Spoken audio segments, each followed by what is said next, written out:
Hello friend. स्वागत है आपका हमारे यूट्यूब चैनल टेक्नोलॉजी गुरुजी में। इस वीडियो में हम लोग इंटरव्यू से रिलेटेड क्वेश्चंस देखने वाले हैं विद प्रैक्टिकल।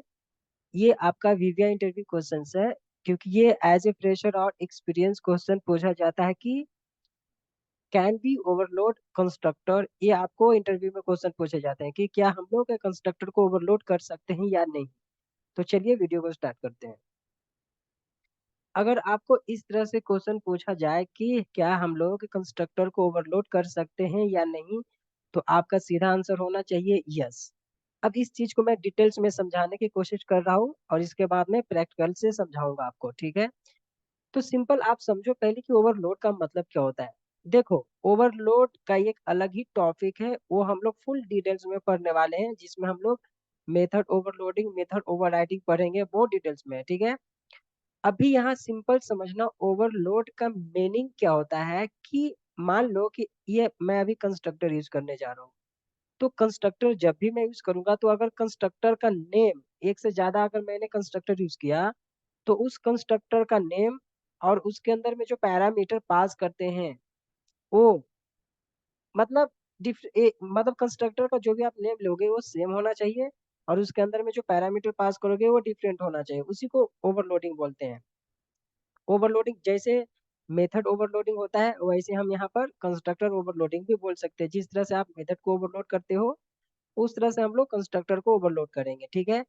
तो सिंपल अभी आप क्या समझोगे कि ओवरलोड का मतलब क्या होता है कि मैं एक से ज्यादा कंस्ट्रक्टर जब लूंगा, तो जो कंस्ट्रक्टर का नेम वो सेम होना चाहिए, और उसके अंदर में जो पैरामीटर पास करूंगा वो डिफरेंट होना चाहिए। इस चीज को मैं प्रैक्टिकली समझाऊंगा। ये तो अभी समझ में आ गया कि मेथड कंस्ट्रक्टर ओवरलोडिंग कर सकते हैं। अब कैसे, देखो मैं प्रैक्टिकली समझाने जा रहा हूँ।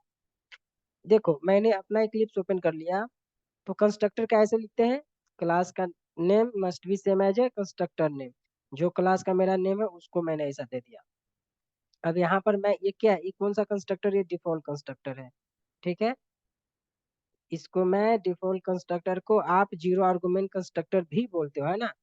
आर्गुमेंट कंस्ट्रक्टर, ठीक है। जीरो आर्गुमेंट कंस्ट्रक्टर डिफॉल्ट को बोलते हैं। तो ये हो गया एक कंस्ट्रक्टर। एक और मैं कंस्ट्रक्टर लेने जा रहा हूँ। मान लो यहाँ पर मैंने लिया एक कंस्ट्रक्टर, तो इसके अंदर में एक मैं पैरामीटर पास करने जा रहा हूँ, इंट एक्स।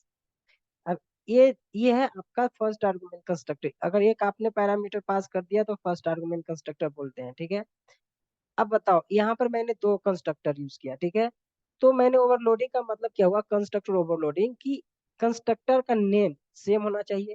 तो इस कंस्ट्रक्टर का नेम भी, ये कंस्ट्रक्टर का नेम दोनों सेम है, और इसके अंदर में जो पैरामीटर है वो डिफरेंट है। यहाँ पर पैरामीटर मैंने नहीं दिया, यहाँ पर पैरामीटर मैंने दिया।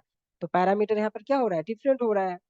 तो इसी को बोलते हैं मेथड कंस्ट्रक्टर ओवरलोडिंग, या फिर वी कैन ओवरलोड कंस्ट्रक्टर, ठीक है। अब देखो, आपको मैंने बताया था कंस्ट्रक्टर कब कॉल होता है, जब आप ऑब्जेक्ट बनाते हो। ऑब्जेक्ट किसका बनाते हैं, क्लास का। चलो मैं यहाँ पर क्लास का ऑब्जेक्ट बना देता हूँ। मैंने न्यू कीवर्ड यूज किया ऑब्जेक्ट बनाने के लिए। मैंने ये भी आपको बताया था कि ये जो पार्ट दिख रहा है आपको, ये को क्या है, ये डिफॉल्ट कंस्ट्रक्टर है। तो जैसे ही ये यहाँ पर आएगा, ठीक है, तो इसको एग्जीक्यूट करने के बाद ये इसको इसको भी आपको कॉल करना पड़ेगा, इस कंस्ट्रक्टर को। तो ये है आपका पैरामीटराइज कंस्ट्रक्टर, तो उसके अंदर में पैरामीटर है। तो आप यहाँ पर पैरामीटर भी पास कर दो फर्स्ट आर्गुमेंट के लिए। तो यहाँ पर मैंने फर्स्ट आर्गुमेंट के लिए मैंने 10 पैरामीटर पास कर दिया, ठीक है। अब यहाँ पर रेफरेंस का नेम डिफरेंट होना चाहिए, रेफरेंस का नेम सेम नहीं होना चाहिए। अब देखो, यही था आपका कंस्ट्रक्टर का ओवरलोडिंग करना, ठीक है। अब मान इसको मैं रन करके दिखा देता हूँ पहले, उसके बाद एक और एग्जांपल दूंगा। देखो आपका आउटपुट आ गया। अब मान के चलो कि इसके अंदर में मैंने इंट एक्स रख दिया, तो बताओ ये एरर आएगा ना। क्यों? क्योंकि ये ओवरलोडिंग नहीं हुआ। ओवरलोडिंग का मतलब क्या हुआ कि मेथड का नेम तो सेम है, लेकिन पैरामीटर डिफरेंट होना चाहिए। तो यहाँ पर मान लो कि मैंने एक्स किया, तो यहाँ पर भी आप क्या करोगे, दो पैरामीटर पास कर दो, इंट वाई कर दो, अब सही हो जाएगा। मतलब कि पैरामीटर यहाँ एक है, हमने यहाँ पर पैरामीटर दो ले लिया, तो ये अब हो गया ओवरलोडिंग, ठीक है। तो यही था आपका कंस्ट्रक्टर ओवरलोडिंग। अब मान लो कि इसको कॉल करने के लिए आपने एक पैरामीटर पास कर दिया। अब इस दो दो पैरामीटर को कॉल करने के लिए दो पैरामीटर यहाँ पास कर दो, 10, 20। ठीक है, तो यहाँ पर ध्यान देना, पहले कौन कॉल होगा, पहले ये कॉल हो जाएगा, जिसको आप पहले कॉल करोगे वही कॉल होगा ना।